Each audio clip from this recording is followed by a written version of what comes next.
بسم اللہ الرحمن الرحیم۔ السلام علیکم ورحمۃ اللہ وبرکاتہ۔ حضرت علی رضی اللہ عنہ نے مختلف اوقات میں 9 شادیاں کی اور ان کے علاوہ آپ کی کئی باندیاں بھی تھیں۔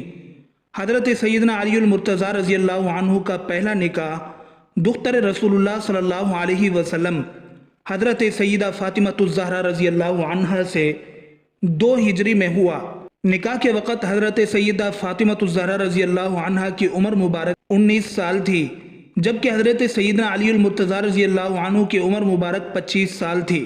حضرت سیدہ فاطمہ الزہرا رضی اللہ عنہ کے بطن سے حضرت سیدنا علی المرتضیٰ رضی اللہ عنہ کے 5 بچے حضرت سیدنا امام حسن، حضرت سیدنا امام حسین، حضرت سیدنا امام محسن اور حضرت سیدہ زینب اور حضرت سیدہ ام کلثوم رضی اللہ عنہم پیدا ہوئے۔ حضرت سیدنا امام محسن بچپن میں ہی وصال فرما گئے۔ نمبر 2، حضرت ام البنین بنت حرام کلابیہ۔ حضرت سیدہ فاطمہ الزہرا رضی اللہ عنہ کی زندگی میں حضرت سیدنا علی المرتضیٰ نے کوئی نکاح نہیں کیا تھا۔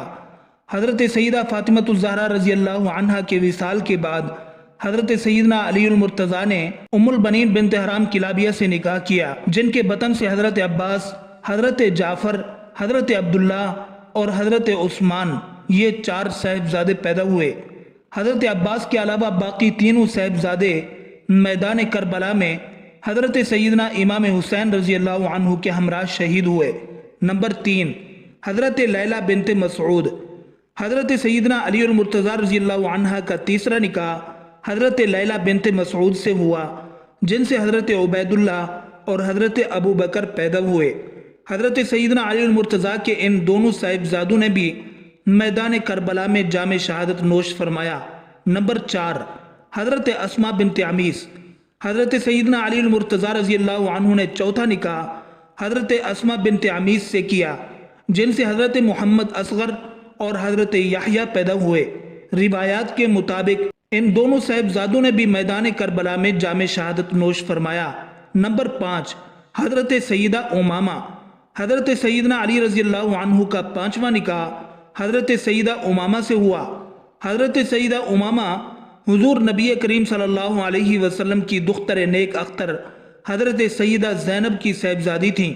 حضور نبی کریم صلی اللہ علیہ وسلم کو بھی حضرت سیدہ امامہ سے بے پناہ محبت تھی، اور آپ صلی اللہ علیہ وسلم حالت نماز میں انہیں بھی اپنے کندھوں پر سوار کر لیتے، اور جب رکوع میں جاتے تو انہیں اتار دیتے، اور جب سجدے کے بعد دوبارہ قیام کرتے تو انہیں پھر اٹھا کر کندھوں پر سوار کر لیتے۔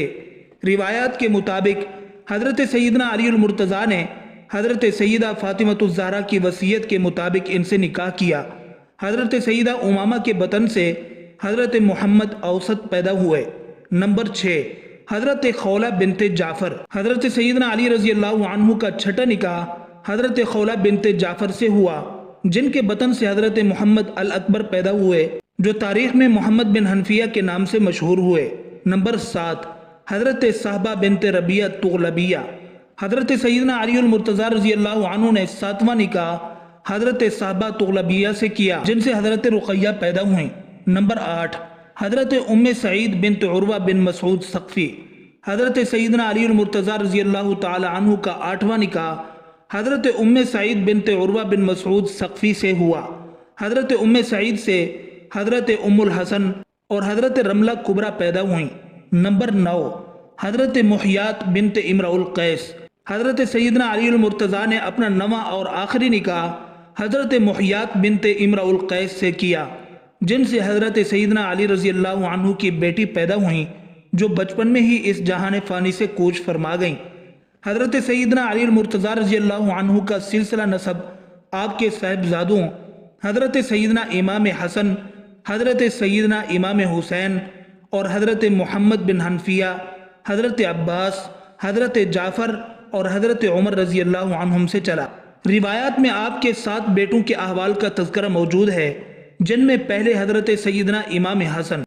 حضرت سیدنا علی المرتضیٰ رضی اللہ عنہ کے سب سے بڑے صاحبزادے خاتون جنت حضرت سیدہ فاطمہ الزہرا رضی اللہ عنہا کے لخت جگر، حضور نبی کریم صلی اللہ علیہ وسلم کے پیارے نواسے حضرت سیدنا امام حسن کے فضائل و مناقب بے شمار ہیں۔ آپ 3 ہجری میں پیدا ہوئے اور 29 ہجری میں اس جہان فانی سے کوچ فرمایا۔ حضور نبی کریم صلی اللہ علیہ وسلم نے آپ رضی اللہ عنہ کے بارے میں فرمایا تھا کہ میرا یہ بیٹا مسلمانوں کے 2 گروہوں میں سلوک کا باعث ہوگا۔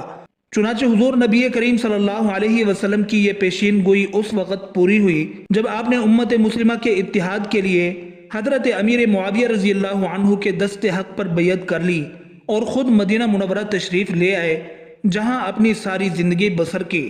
نمبر 2، حضرت سیدنا امام حسین رضی اللہ عنہ۔ حضرت سیدنا امام حسین حضرت سیدنا علی المرتضیٰ رضی اللہ عنہ کے دوسرے صاحبزادے اور خاتون جنت حضرت سیدہ فاطمۃ الزہرا رضی اللہ عنہا کی ہر دل عزیز اور حضور نبی کریم صلی اللہ علیہ وسلم کے لاڈلے نواسے ہیں۔ حضرت سیدنا امام حسین رضی اللہ عنہ 4 ہجری میں پیدا ہوئے۔ حضور نبی کریم صلی اللہ علیہ وسلم کو آپ سے بے پناہ محبت تھی۔ حضور نبی کریم صلی اللہ علیہ وسلم آپ ہی کو اپنے کندھوں پر سوار کر لیا کرتے تھے۔ آپ 61 ہجری میں واقع کربلا میں شہید کیے گئے۔ نمبر 3، حضرت عباس۔ حضرت ام البنین بنت حرام کلابیہ کے بطن سے تولد ہوئے۔ آپ واقع کربلا میں حضرت سیدنا امام حسین رضی اللہ عنہ کے ہمراہ تھے جب ابن زیاد نے اہل بیت رسول اللہ صلی اللہ علیہ وسلم پر دریائے فرات کا پانی بند کر دیا اور وہ پیاس کی شدت سے نڈھال ہونے لگے تو حضرت عباس رضی اللہ عنہ نے اپنے ایک ہاتھ میں تلوار لی اور دوسرے ہاتھ میں مشکیزہ لے کر دریائے فرات پر روانہ ہوئے۔ آپ نے دریائے فرات سے پانی بھرا، لیکن اس دوران ابن زیاد کے بدبخت سپاہیوں نے آپ کا راستہ روک لیا، جہاں آپ بے جگری سے لڑے اور آپ کے دونوں بازو کٹ گئے۔ آپ نے پانی لے جانے کی کوشش جاری رکھی یہاں تک کہ لڑتے لڑتے شہید ہو گئے۔ روایات میں آتا ہے سیدہ فاطمہ رضی اللہ عنہا جب عہد طفولیت سے سن بلوغت کو پہنچی تو اکابرین قریش کی طرف سے نکاح کے پیغام آنا شروع ہو گئے۔ حضور علیہ السلام کسی کی طرف توجہ نہیں فرماتے تھے۔ ایک روز حضرت ابو بکر صدیق رضی اللہ عنہ نے اس بات کا اظہار فرمایا۔ حضور علیہ السلام نے فرمایا کہ اس کا اختیار قبضہ قدرت میں ہے۔ حضرت عمر فاروق رضی اللہ عنہ نے نکاح کا پیغام بھیجا تو آپ صلی اللہ علیہ وسلم نے ان کو بھی اسی طرح کا جواب دیا۔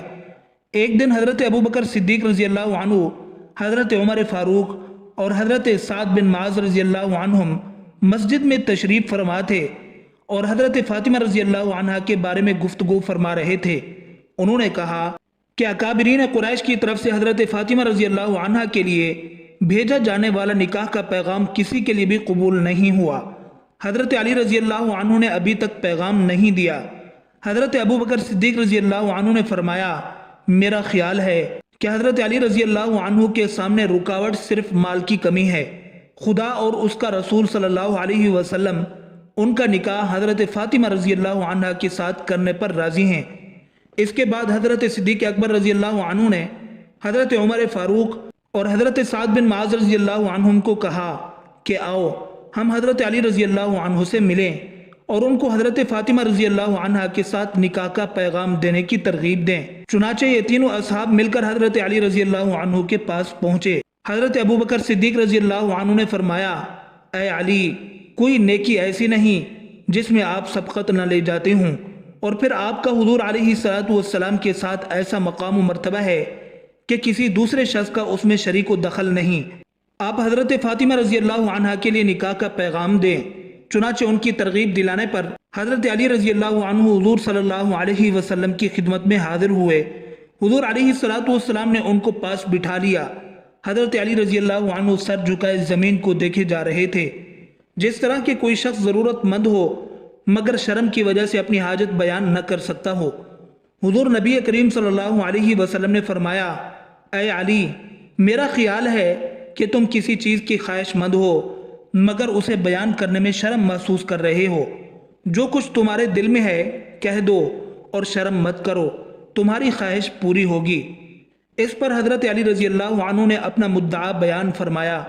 حضور علیہ السلام نے ان کی درخواست قبول فرمائی اور ارشاد فرمایا، اے علی، گھریلو ضروریات کی کوئی چیز تمہارے پاس ہے جسے تم وسیلہ بناؤ؟ حضرت علی رضی اللہ عنہ نے فرمایا، میرے پاس ایک تلوار، ایک اونٹ اور ایک زرہ ہے۔ حضور علیہ السلام نے فرمایا، تلوار کی تمہیں ضرورت ہے، ہر وقت جہاد کے لیے تیار رہتے ہو، اور اونٹ تمہاری سواری کے لیے ہے، وہ بھی ضروری ہے۔ میں تیری طرف سے زرہ پر اکتفا کرتا ہوں، اور اے علی تجھے بشارت ہو کہ اللہ تعالیٰ نے تیرا اور فاطمہ کا نکاح آسمان میں باندھ دیا ہے۔ اس کے بعد حضور علیہ السلام نے صحابہ کرام رضی اللہ عنہم کی مجلس میں مسجد میں حضرت علی رضی اللہ عنہ کا نکاح حضرت فاطمہ رضی اللہ عنہا سے کر دیا۔ حضرت فاطمہ کا حق مہر ڈھال مقرر ہوا۔ جب حضور علیہ السلام اپنے گھر تشریف لے گئے اور نکاح کا اعلان فرمایا تو پھر حضرت علی رضی اللہ عنہ سے فرمایا کہ اپنی یہ ڈھال لے جا کر فروخت کر دو اور اس کی قیمت لے آؤ۔ حضرت علی رضی اللہ عنہ نے یہ ڈھال حضرت عثمان غنی رضی اللہ عنہ کے ہاتھ 400 درہم میں فروخت کر دی۔ جب انہوں نے ڈھال حضرت عثمان رضی اللہ عنہ کے حوالے کر دی اور قیمت وصول کر لی تو حضرت عثمان رضی اللہ عنہ نے فرمایا، اے علی آپ اس ڈھال کے زیادہ حقدار ہیں، یہ ڈھال میں آپ ہی کو ہبہ کرتا ہوں۔ حضرت علی رضی اللہ عنہ نے حضرت عثمان رضی اللہ عنہ کا شکریہ ادا کیا اور حضور علیہ السلام کی خدمت اقدس میں ڈھال اور درہم لے جا کر پیش کر دیے اور ساتھ ہی تمام واقعہ بھی بیان کر دیا۔ حضور علیہ السلام نے حضرت عثمان غنی رضی اللہ عنہ کے حق میں دعائے خیر فرمائی، پھر ان درہم میں سے مٹھی بھر درہم حضرت ابو بکر صدیق رضی اللہ عنہ کو ضروریات خانہ داری خریدنے کے لیے دیے اور حضرت سلمان اور حضرت بلال رضی اللہ عنہم کو ان کے ساتھ کر دیا تاکہ اگر زیادہ وزن بن جائے تو اٹھا کر لے آئیں۔ حضرت ابو بکر صدیق رضی اللہ عنہ فرماتے ہیں کہ جب ہم باہر نکلے اور گنتی کی تو یہ 360 درہم تھے۔ ان تمام میں سے میں نے حضرت فاطمہ رضی اللہ عنہ کے لیے سامان خریدا، ایک مصری گدیلا جو کہ پشم سے بھرا ہوا تھا، ایک چمڑے کا گدیلا جس میں کھجور کے پتے تھے، ایک پردہ عبائے خیبری اور چند مٹی کے برتن تھے۔ یہ تمام سامان ہم حضور علیہ السلام کی خدمت اقدس میں لائے۔ حضور صلی اللہ علیہ وسلم نے جب انہیں دیکھا تو آپ کی آنکھیں نم آلود ہو گئیں اور آنکھوں میں آنسو آ گئے اور یہ دعا فرمائی، اے اللہ اس قوم پر برکت نازل فرما جس کے بہترین برتن مٹی کے ہیں۔ جب حضرت فاطمہ رضی اللہ عنہ کی رخصتی کا وقت آیا تو حضور علیہ السلام کے پاس تمام ازواج مطہرات جمع تھیں۔ انہوں نے حضور صلی اللہ علیہ وسلم کے ساتھ حسرت آمیز باتیں شروع کر دیں۔ حضرت ام سلمہ رضی اللہ تعالی عنہا نے حضرت خدیجہ رضی اللہ تعالی عنہا کا تذکرہ کیا اور فرمانے لگیں کہ خدیجہ اگر آج زندہ ہوتی تو فاطمہ کے متعلق ہمیں کوئی پریشانی نہ ہوتی اور ہماری آنکھیں روشن ہوتیں۔ یہ سن کر حضور علیہ السلام کی آنکھوں میں آنسو آ گئے اور فرمایا، خدیجہ جیسا کوئی بھی نہیں ہے، اس نے اس وقت میری تصدیق کی جب سب نے تکذیب کی، اپنے سارے مال کو مجھ پر خرچ کر دیا، اللہ تعالیٰ کے دین کو قبول کیا، یہاں تک کہ میں نے اس کی زندگی میں ہی اسے جنت کی بشارت دے دی۔